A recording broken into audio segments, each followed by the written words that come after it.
Belarus ने पश्चिम को दी है एटमी हमले की धमकी। लुकाशेंको ने साफ कह दिया है, एटमी हमला ही हमारे पास विकल्प है। बेलारूस को खत्म करना चाहते हैं पश्चिम के देश। लुकाशेंको बेलारूस के राष्ट्रपति ये धमकी दे रहे। बेलारूस पर हमले की तैयारी में है नेटो। लुकाशेंको की तरफ से यह भी बड़ा बयान दिया गया।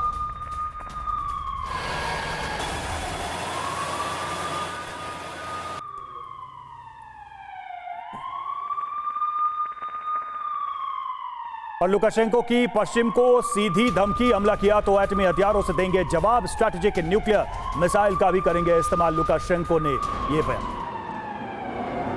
तो लुकाशेंको ने यह सीधी चेतावनी दी है पश्चिमी देशों को। और पुतिन के इस बड़े कदम के बाद से ही लगातार बेलारूस और लुकाशेंको की तरफ से ये एग्रेसिव बयान सामने आने लगे हैं, क्योंकि उनको भी पता है कि ये कदम अपने आप में पश्चिम के लिए एक बड़ी चुनौती है जो अब रख दिया गया है उनके सामने। पश्चिम का जो भी रिएक्शन होगा उसका करारा जवाब देने की चुनौती लगातार दी जा रही है। आइए देखते हैं कि लुकाशेंको ने और क्या कुछ बड़ी बातें कही, कि क्या बड़े बयान दिए हैं और क्या वो कह रहे हैं, अपने बयान में क्या इशारा कर रहे हैं। तो एटमी हथियार उनके तैयार हैं और इसी के बूते वो ये सारी धमकी दे रहे हैं। पोलैंड से बेलारूस पर हमले की तैयारी में है पश्चिम देश, ये कहना है उनका। उनके बयानों से ये साफ झलक रहा है, अगर पश्चिम ने हमला किया तो एटमी हथियारों से अपनी रक्षा करेंगे। एटमी हथियारों का इस्तेमाल हम कर सकते हैं।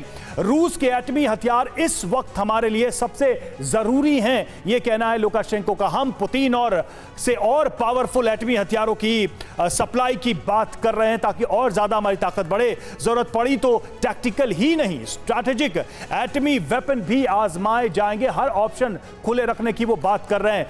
मॉस्को और मिन्स्क मिलकर अपनी संप्रभुता की रक्षा करेंगे। तो ये तमाम बातें वो कह रहे हैं। हमारे साथ तमाम मेहमान भी जुड़े हुए। मेजर जनरल राजन कोचर, डिफेंस एक्सपर्ट हमारे साथ हैं।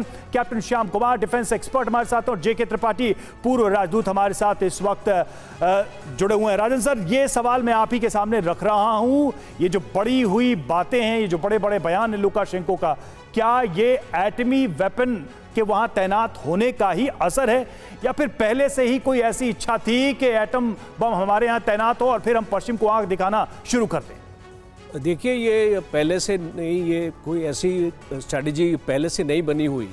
ये जो अभी हालात को देखते हुए स्ट्रैटेजीज़ और काउंटर स्ट्रैटेजीज़ बनती हैं, और न्यूक्लियर एक ऑप्शन हमेशा बना रहेगा, एक डेटरेंस है। अगर लुकाशेंको ने ये स्टेटमेंट दिया है तो वो एक मैसेजिंग भी कर रहे हैं, एक साइकोलॉजिकल ऑपरेशंस की तरफ अपने बयान को लेके जा रहे हैं। और स्पेशली जो पोलैंड के यहाँ पे भी तैयारियाँ हो रही हैं और उसको मिलिट्राइज किया जा रहा है। और साथ साथ आप मत भूलिए कि फिनलैंड का भी नेटो में अभी शामिल होना इट्स ऑलमोस्ट इनएविटेबल, क्योंकि टर्की की पार्लियामेंट्री रेजोल्यूशन ऑलरेडी पास कर दिया है। और अगर फिनलैंड आता है तो वो भी एक थ्रेट बनता है बेलारूस और रशिया के लिए। तो ये जो सारी अभी जो डेवलपमेंट्स हो रही हैं उसके वजह से लुकाशेंको का जो बयान है वो आपको इसको देखना ठीक है सर, इसके बारे में और विस्तार से हम समझेंगे, क्योंकि लुकाशेंको तो ये भी कह रहे हैं कि सीज फायर के लिए बातचीत के पक्ष में हम हैं। उनके इस बयान के क्या मायने हैं? रूस ने देखिए इस बीच जारी किया है मार्कर UGV का वीडियो। अनमैन्ड व्हीकल से टारगेट पर सटीक निशाना, एंटी टैंक मिसाइल दागकर दिखाई व्हीकल की ताकत। रूस के पूर्व PM दिमित्री रोगोजिन ने ये वीडियो जारी किया है। यूक्रेन का रूसी ठिकाने पर बड़ा हमला हुआ है। यूक्रेन ने हाइमास से अटैक किया है। यूक्रेनी हमले में रूसी सेना को भारी नुकसान हुआ है।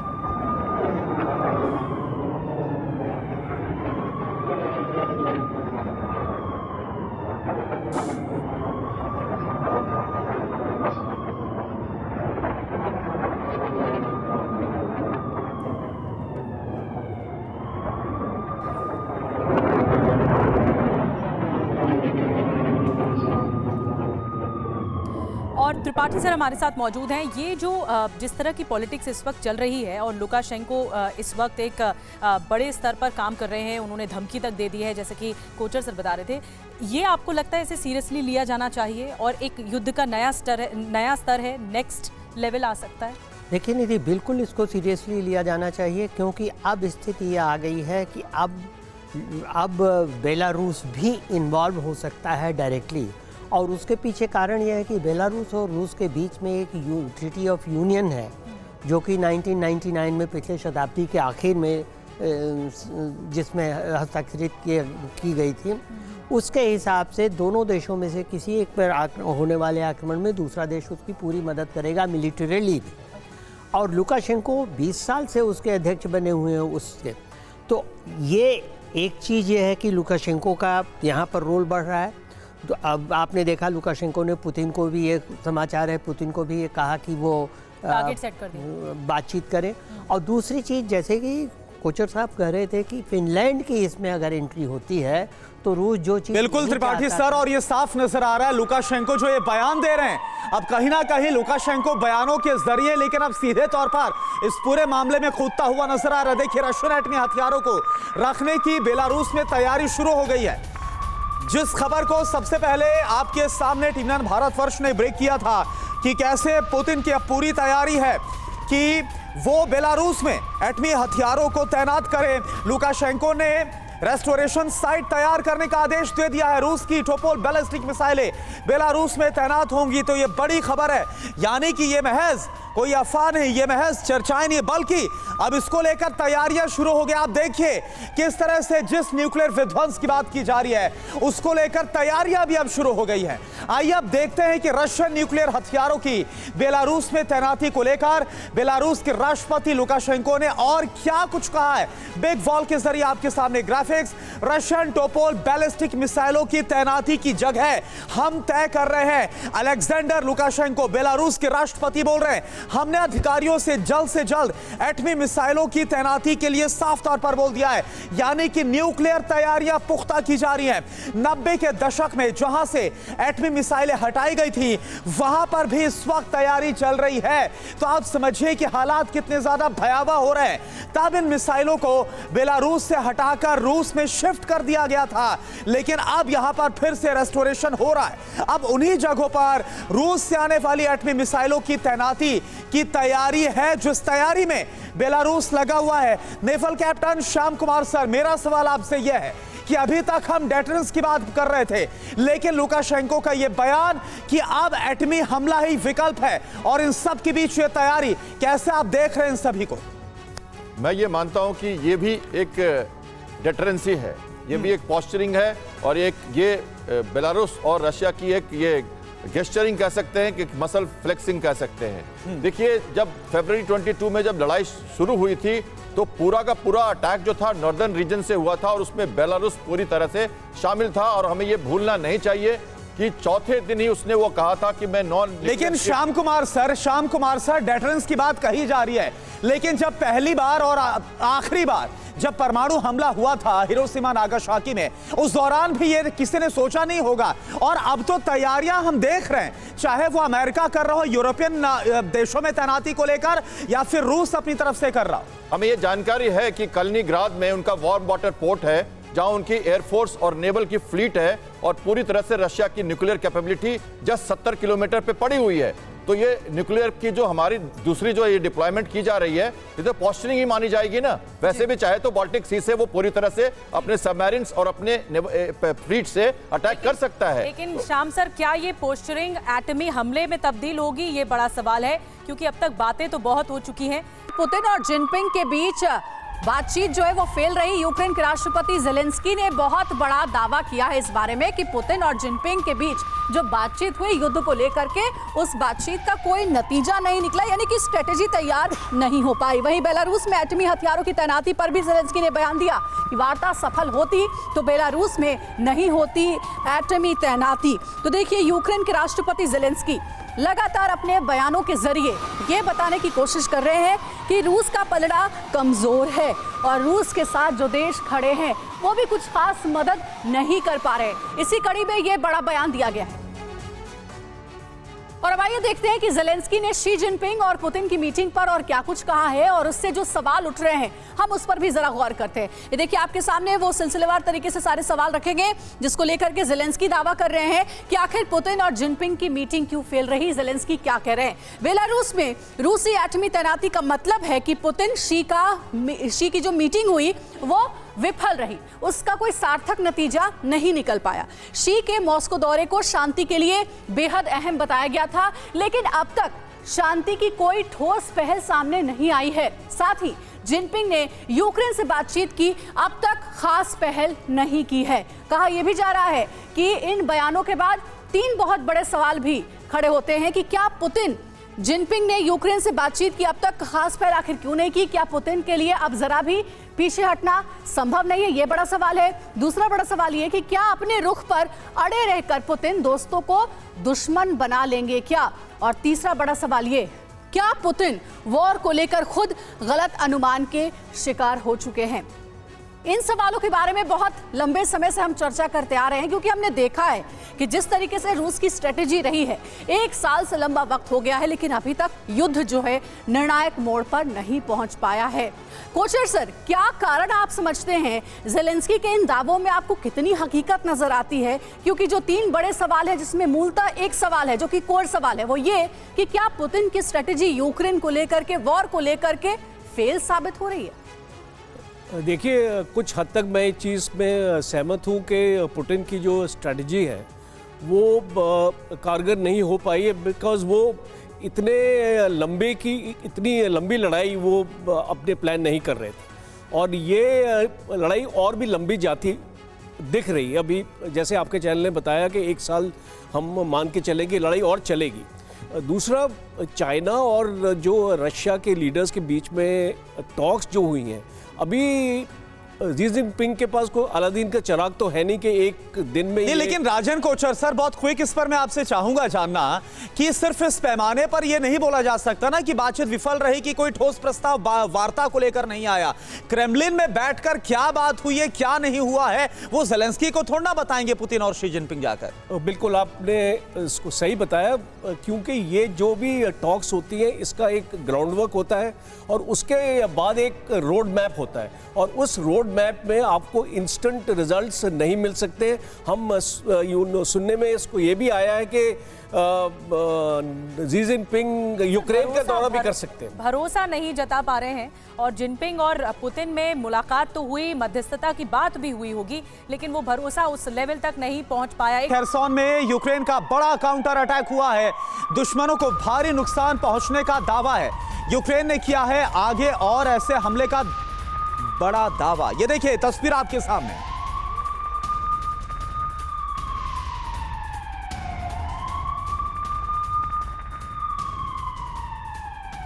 तो देखिए खरसों की तस्वीर हम आपको दिखा रहे हैं। आपको याद होगा कि कुछ वक्त पहले ज़ापोरिज़िया, खरसों, इन तमाम इलाकों पर रूस की तरफ से कब्जे का दावा किया गया था, लेकिन इसके बाद कुछ हद तक जो रशियन फोर्सेस से पीछे हटी थी।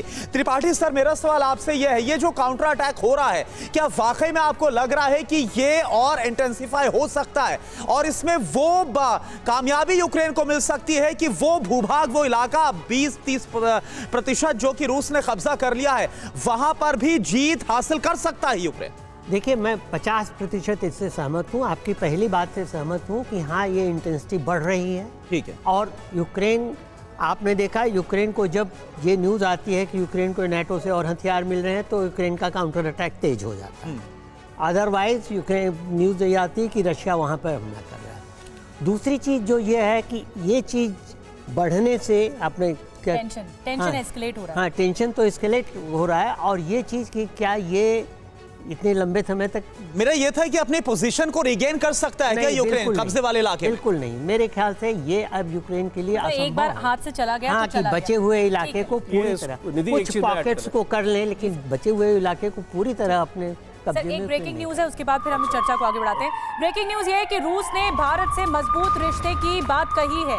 नई फॉरेन पॉलिसी में भारत चीन को रखा सबसे ऊपर, और रूस ने भारत के दुनिया में बढ़ते दबदबे का लोहा माना है। यानी रूस ने चीन से ऊपर भारत को रखा है, भारत के साथ व्यापारिक संबंध बढ़ाने की बात कही है, हर मोर्चे पर भारत से और मजबूत रिश्ते करने की वकालत की है। तो ये रिश्ते में और मजबूती है, और इससे पहले प्रधानमंत्री मोदी भी कह चुके हैं, जो एक्ट ईस्ट पॉलिसी है उसके तहत नॉर्दर्न सी रूट को और ज़्यादा बढ़ावा दिया जाएगा, और इसी नई फॉरेन पॉलिसी के तहत भारत और चीन को जो संबंध है रूस ने भारत को ऊपर रखा है, चीन से ऊपर रखा है, ये सबसे बड़ी बात है। आइए देखते हैं कि रूस ने अपनी नई फॉरेन पॉलिसी में और क्या कुछ कहा है और भारत के लिए कितना नफा हो सकता है आगे का फ्यूचर प्लान। तो रूस के फ्यूचर प्लान में टॉप पर इंडिया है। बड़ी बात यह है कि रूस ने अपनी नई फॉरेन पॉलिसी में भारत को मुख्य मित्र राष्ट्र की कैटेगरी में रखा है। इसके अलावा भारत के साथ रूस ने चीन को भी इसी श्रेणी में जगह दी है। रूस ने अपनी रिपोर्ट में भारत और चीन को वैश्विक ताकत कहा है, दोनों को कहा है, लेकिन भारत को तरजीह भी दी है। रूस ने कहा है कि आपसी हितों के लिए रूस, चीन, भारत में नजदीकी सहयोग जरूरी है, यानी ये ट्रायंगल बनना चाहिए सहयोग का। रूस भारत के साथ हर फ्रंट पर अपने रिश्ते को और मजबूती देगा, ये भी कहा गया है नई फॉरेन पॉलिसी में। बड़े वैश्विक मंचों पर बदले हालात में भारत का रोल बेहद अहम होगा, ये रूस का कहना है। तो ये बड़ी बातें कही गई हैं कि टॉप पर इंडिया है। मैं क्विक कमेंट श्याम सर आपसे लूंगी, उसके बाद राजन सर आपके पास आएंगे। श्याम सर, आपको लगता है कि ये जो रूस ने अपने फ्यूचर प्लान्स बता दिए हैं कि किस तरह रूस भारत को भी बढ़ावा देगा, चीन को भी बढ़ावा देगा, लेकिन टॉप पर इंडिया रहेगा, तो ये इसमें आपको कितनी महत्वता दिखती है भारत को लेकर? देखिए, ये friend is friend who is friend Indeed who is in helping in need. तो ये बहुत जरूरी है समझना कि भारत और रशिया की जो आपसी समझौता है और हमारी जो दोस्ती है बहुत पुरानी और पुख्ती हो चुकी है और हम उसको रिवाइव कर रहे हैं हर नई पॉलिसी के साथ। तो रशिया की जो नई डिफेंस पॉलिसी है उसमें अमेरिका को नंबर 1 एनिमी मानना, जस्ट डेवलपमेंट फॉर मैनकाइंड, ये उनकी डिक्री बनी है जो उन्होंने पॉलिसी डाली है। और एक ग्लोबल साउथ, एक जो नया वर्ड आया है जो कोई जापान के जब हमारे उनके जो राष्ट्रपति आए थे तब उन्होंने भी कहा था यहाँ के कि वो global south, Latin American country जो भी साइलेंटली सपोर्ट करते हैं रशिया को यूएनजीए के असेंबली में, जब अब्सटेन करते हैं या चुपचाप कहते हैं कि नहीं रशिया भी अपनी जगह पे ठीक है क्योंकि उनके वजूद को खतरा है नाटो से। चीन को भी कम नहीं कर रहा है श्याम सर। यस, तो देखिए जी आप बताइए। ये जो पोस्चरिंग अभी जो मैं इसको देख रहा हूँ, स्पेशली चाइना और रशिया क्लोज आ रहे हैं और रशिया अभी एक मैसेजिंग कर रहा है कि हम बेशक चाइना के क्लोज आ रहे हैं पर हम इंडिया के साथ भी अपनी क्लोजनेस रखना चाहते हैं।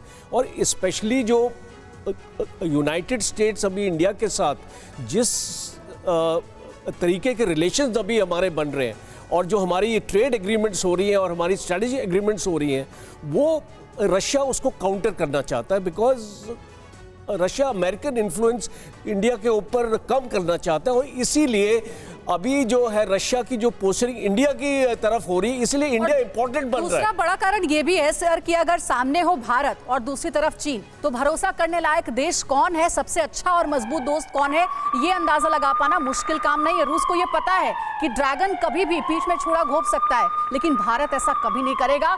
हर दुख हर तकलीफ में भारत हमेशा एक मजबूत दोस्त के साथ खड़ा रहेगा और इसीलिए रूस अपनी दोस्ती भारत के साथ निभा रहा है। देखिए, एक और बड़ी खबर है, मोल्डोवा की राष्ट्रपति कीव पहुंची है। पीएम माइये संधू ने कीव में की है जेलेंस्की से बात। मोल्डोवा को भी सता रहा है रूस के हमले का खतरा।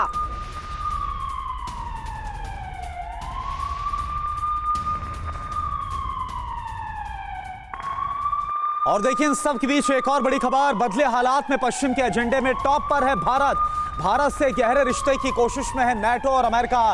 नाटो में अमेरिकी एम्बेसडर ने भारत को लेकर बहुत बड़ी बात कह दी है। भारत से रिश्ते और मजबूत करे नाटो, यह अमेरिकी राजदूत की तरफ से कहा गया। तो देखिए, भारत का जो डंका है कैसे विश्व पटल में बजता हुआ नजर आ रहा है। इससे पहले रूस की तरफ से भी भारत की तारीफ की गई और भारत कितना गहरा दोस्त है, कितना गहरा मित्र है, इस बात को रेखांकित किया गया।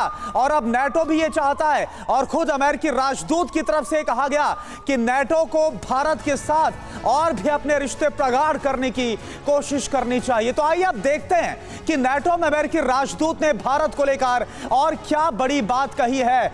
यूएस नाटो की जुबान पर सिर्फ कौन है? इंडिया। कैसे? आप यहां पर देखिए, भारत आज विश्व की जरूरत बन गया है। फ्री और ओपन इंडो पैसिफिक बनाने में भारत का रोल सबसे ज्यादा अहम है। नाटो में यूएस एम्बेसडर जुलियान स्मिथ की तरफ से कहा गया, भारत चाहे तो हमें उसके साथ रिश्ते और गहरे करने चाहिए। यह बात भी सामने रखी गई है। नाटो हर हाल में समान विचार वाले देशों के साथ काम करे, यह भी नाटो में यूएस एम्बेसडर बोल रहे रही है, यूक्रेन के लोगों के लिए भारत की पहल का हम वेलकम करेंगे। यह भी कहा गया है भारत ने जो मानवीय मदद की है हम उसके लिए आभारी हैं, जो यूक्रेन में जिस तरह से जितना भी भारत की तरफ से किया गया। हम यूक्रेन के मुद्दे पर लगातार भारत के संपर्क में, यानी कि जो अमेरिका है, जो नाटो इस बात को मानता है कि आज कितनी अहमियत बढ़ गई भारत के। हमने रूस यूक्रेन वॉर पर भारत से कई बार बात भी की है, तो नाटो में यूएस एम्बेसडर की तरफ से यह कहा जा रहा है। मेरा सवाल आपसे है राजन कोचर सर, इससे पहले देखिए अभी ब्रेकिंग हमने दिखाई कि किस तरह से रूस की तरफ से भारत की जो अहमियत है, भारत की मित्रता, इसको रेखांकित किया गया। और अब नाटो में भी यह बात कही जा रही है अमेरिकी राजदूत की तरफ से कि आज अगर सबसे की रोल, अहम रोल कोई प्ले कर सकता है तो वो भारत है। देखिए, आपको इस पूरे स्ट्रैटेजिक कंटेंट से इसको देखना पड़ेगा। दो इम्पॉर्टेंट चीज़ें हैं। G20 की प्रेसिडेंटशिप आज जो भारत के हाथ में है और SCO की प्रेसिडेंटशिप भी भारत के हाथ में है। तो आज भारत एक बहुत इम्पॉर्टेंट प्लेयर है वर्ल्ड जियो पॉलिटिक्स में, और अमेरिका और नेटो को इसका एहसास हो चुका है। और ये पहली बार मैं अभी देख रहा हूँ कि नेटो की तरफ से एक इस तरीके का प्रपोजल आया है भारत के लिए, और ये एक दिशा दिखा रहा है हमको एक रोड मैप फ्यूचर का दिखा रहा है कि इंडिया रशिया के साथ भी अपने रिलेशंस बरकरार रखेगा। और कहीं से भी ये मकसद नजर आता है क्या पश्चिमी देशों और यूएस का कि भारत एक बड़ी भूमिका अदा कर सकता है इस युद्ध को खत्म कराने में, इसलिए भी बातचीत की बात कही जा रही है बार बार? भूमिका तो भारत हमेशा से अदा करता रहा है और करता रहेगा, लेकिन नाटो एक मिलिट्री ऑर्गेनाइजेशन है। हमें यह समझना चाहिए G20, G7 या आर्कटिक रीजन पे भी भारत ऑब्जर्वर है, विचलिंग ऑब्जर्वर बहुत जगह है, पर यह मिलिट्री अलायंस है। हम डिप्लोमेटिक बातें कर सकते हैं उनके साथ, उनको समझा सकते हैं, पर मुझे नहीं लगता क्वाड बना है हमारा, अमेरिका आया है हमारे साथ, हमने एक समझौता किया रीजनल सिक्योरिटी के लिए, और ये समझना जरूरी है। आप ये कह रहे हैं कि यूएस और पश्चिमी देश नाटो बार बार इंडिया का जिक्र तो करा, लेकिन कहीं से भी इनका इरादा ये नहीं है कि युद्ध खत्म हो और इसके लिए इंडिया की ओर से कोई पहल हो। हालांकि प्रधानमंत्री नरेंद्र मोदी ने इस बारे में पुतिन से कई बार बातचीत की है। ब्रेकिंग न्यूज ये कि यूक्रेन में पीस कीपिंग फोर्स भेज सकता है यूरोप। हंगरी के प्रधानमंत्री का बहुत बड़ा बयान इस बीच सामने आया। यूरोपीय देश जल्द ही इस मुद्दे पर कोई फैसला ले सकते हैं। नाटो में शामिल हंगरी के बयान से अब सरगर्मियां बढ़ गई हैं, तो कहा जा रहा है कि हो सकता है कोई बहुत बड़ा फैसला इस बारे में लिया जा सकता है, क्योंकि हंगरी की ओर से जो बयान सामने आया है उससे कहीं ना कहीं अब युद्ध के और ज्यादा प्रबल होने की संभावना नजर आ रही है, क्योंकि 1 साल से लंबा वक्त हो चुका है और हमने देखा है कि कई छोटे देश जिनको डर है कि उनका रूस से खतरा है, जो नाटो के मेंबर भी हैं, वो इस बीच यूक्रेन का दौरा कर चुके हैं। लेकिन हंगरी का ये जो बयान है वो किस बात का संदेश दे रहा है, किस बात की आशंका सामने रख रहा है, इसके बारे में जरूर हम चर्चा करेंगे। आइए आपको दिखाते हैं कि हंगरी के प्रधानमंत्री विक्टर ऑर्बन ने यूक्रेन में यूरोपीय शांति सेना भेजने के मुद्दे पर क्या बयान दिया है, क्या कुछ उनकी ओर से कहा गया है। बिग वॉल पर आपके सामने वो बयान रखते हैं। देखिए, तीसरे विश्व युद्ध की बात पहले अतिशयोक्ति लगती थी, लेकिन अब हकीकत लगने लगी है, क्योंकि हमने देखा है कि बार बार परमाणु हमले का जिक्र हो रहा है, एटमी हमले की धमकियां दी जा रही हैं। जैसे जैसे पश्चिम यूक्रेन को बड़े हथियार दे रहा है, वैसे वैसे विश्व युद्ध का खतरा भी बढ़ रहा है। तो जाहिर है कि जिस तरीके से पश्चिमी देशों पर यह आरोप लगाया जा रहा है कि इस युद्ध को एस्केलेट करने का काम वही कर रहे हैं, यूक्रेन को भड़काने का वही कर रहे हैं, हंगरी की ओर से भी यही बयान आया है। हंगरी की सुरक्षा को गंभीर खतरा है और हम इसे नजरअंदाज नहीं कर सकते हैं। कहीं ना कहीं हंगरी के प्रधानमंत्री को इस बात का डर है कि हो सकता है इस युद्ध के बुरे परिणाम हंगरी को भी झेलने पड़ सकते हैं।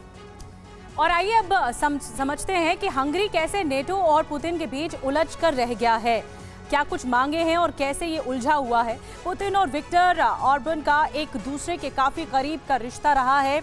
यूक्रेन की अपील के बावजूद हंगरी ने हथियार सप्लाई करने से मना कर दिया था। हालांकि पिछले दिनों रूस ने हंगरी के रोल पर भी सवाल उठाए थे, यहाँ पर भी विरोधाभास है। रूस ने कहा था कि हंगरी उन देशों के साथ खड़ा है जो रूस की तबाही चाहते हैं। अब बड़ा सवाल क्या है? बड़ा सवाल ये है कि क्या नेटो और रूस के बीच शांति में हंगरी कोई रोल निभा सकता है। त्रिपाठी सर, इसी पर ही सवाल मैं लेकर आ रही हूँ, क्या ये रोल अदा कर सकता है हंगरी? आपको लगता है कि उसका बिगर रोल है? मेरे ख्याल से देखिए, सदस्य होने के बावजूद हंगरी पॉलिटिकली या इकोनॉमिकली या ज्योग्राफिकली इतना स्ट्रांग नहीं है कि वो इन दो महाशक्तियों के बीच में, रूस और नाटो के बीच में बातचीत को बढ़ा सके। हाँ, हालांकि हिस्टोरिकली ये रहा है, देखिए कि अभी हंगरी नेटो के साथ है, अभी पश्चिम के साथ है, लेकिन रूस के साथ भी उसके संबंध रहे हैं और रूस के साथ संबंधों में तल्खी भी रही। 1956 में आप याद कीजिए, जब 56 का विद्रोह हुआ था तो रूस ने उनके नेताओं को फांसी दे दी थी, तो वो हंगरियन अभी तक भूले नहीं हैं। क्या ये एक बड़ी वजह है कि हंगरी के पीएम ये भी कहते हैं कि पश्चिमी देश जितने हथियार दे रहे हैं युद्ध और भड़क रहा है? बिल्कुल बिल्कुल, क्योंकि हंगरी ऐसे बीचों बीच में, देखिए आप यूरोप में, आप देखिए ज्योग्राफिकली हंगरी बीचों बीच में यूरोप के ठीक है। ठीक तो है। तो अब ये देखना होगा कि क्या हंगरी ये ऐसा कर सकता है, ये बड़ी दो शक्तियों के बीच में ये बात को आगे बढ़ा सकता है। बहरहाल एक बड़ी खबर, रूस के खिलाड़ियों को मिल सकेगी विंबलडन की एंट्री। बेलारूस के खिलाड़ियों को भी विंबलडन में एंट्री देने का फैसला लिया गया है। पिछले साल दोनों देशों के खिलाड़ियों को विंबलडन में नहीं मिली थी एंट्री, हालांकि खिलाड़ियों को कुछ ज़रूरी शर्तों का करना होगा पालन। तो एक बड़ा फैसला है। और आपको बताते हैं कि लॉन टेनिस का जो सबसे प्रतिष्ठित खेल माना जाता है और विंबलडन का एक कंपटीशन होता है, इसमें अगर ये मंजूरी मिली है तो ये कितनी बड़ी ताकत के रूप में उभरेगी। रूस के खिलाड़ियों को विंबलडन में एंट्री मिल सकेगी और उसके बाद रूस कैसे अपना दबदबा इस खेल की ओर आगे बढ़ा पाएगा। तो आइए देखते हैं कि लॉन टेनिस के सबसे प्रतिष्ठित टूर्नामेंट विंबलडन को आयोजित करने वाले all England lawn tennis club ने रूस और बेलारूस के खिलाड़ियों को एंट्री देने का ऐलान करते हुए क्या कुछ कहा है। बिग वॉल के जरिए बड़ी इंफॉर्मेशन आपको देते हैं। अब जो है कंडीशन अप्लाई की गई है, यानी कंडीशन के अनुसार रूस और बेलारूस के खिलाड़ियों को शर्तों के साथ विंबलडन में एंट्री दी गई है। शर्तें होंगी, इस पर गौर करिए। दोनों देशों के खिलाड़ी कुछ भी ऐसा नहीं कहेंगे जिससे रूस के हमले को समर्थन जाहिर हो। इसके अलावा खिलाड़ी कुछ ऐसा एक्सप्रेशन भी जाहिर नहीं करेंगे जिससे हमले को समर्थन मिल सके। एक और बड़ी बात यह है कि इस दौरान दोनों देशों के खिलाड़ी अपने देश से कोई फंडिंग भी हासिल नहीं कर सकेंगे। एक और बड़ी बात यह कि खिलाड़ियों को टूर्नामेंट के दौरान न्यूट्रल खिलाड़ी माना जाएगा। शर्तें लागू रहेंगी लेकिन खेल सकेंगे। दोनों देशों के खिलाड़ियों की पहचान उनके देशों से जुड़ी हुई नहीं होगी। ये भी बड़ी बात सामने आई है। पिछले साल दोनों देशों के खिलाड़ियों को नहीं मिली थी विंबलडन में एंट्री और विंबलडन कमेटी ने कहा था कि हमारे लिए फैसला कठिन था, लेकिन फिलहाल यही व्यवस्था सर्वश्रेष्ठ है। राजन सर, मैं आपके पास आ रही हूँ। ये जो फैसला लिया जा रहा है और एंट्री की अनुमति दी गई है, लेकिन पूरी शर्तों के साथ, पूरी कंडीशन के साथ, उसके आप मायने समझाइए दर्शकों को कि आखिर ये कितनी बड़ी सफलता होगी रूस और बेलारूस के लिए। देखिए, इसका तो बहुत बड़ी सफलता मैं इसको मानता हूँ। एक डिप्लोमेटिक विक्ट्री है ये रशिया के लिए। और कंट्रीज़ का जिक्र बेशक ना हो, पर वो जो सैंक्शंस का जो एलिमेंट होता है कि उनके कोई भी निवासी कोई भी इंटरनेशनल इवेंट में पार्ट नहीं ले सकते, अब ये सैंक्शंस के ऊपर एक प्रोविज़न दिया गया है। तो ये मैं मानता हूँ कि रशिया की एक डिप्लोमेटिक विक्ट्री है। और दूसरा, एक लेटेस्ट सर्वे के बारे में मैं आपको जानकारी देना चाहता हूँ कि ये लेटेस्ट सर्वे का जो रिजल्ट अभी निकला है, 134 नेशंस रशिया के अगेंस्ट थे, आज 122 हैं। तो जैसे ये बिल्कुल राजन कोचर सर, ये जो आंकड़ा आपने रखा है बड़ा दिलचस्प है कि 134 से अब 122 पर आ गए हैं वो जो कि रशिया के खिलाफ थे, विरोध कर रहे थे, और अब विंबलडन में एंट्री हो सकता है। क्या पता है, कई बार खेल ही दूरियों को कम कर देता है। कुछ ऐसा होता हुआ नजर आए।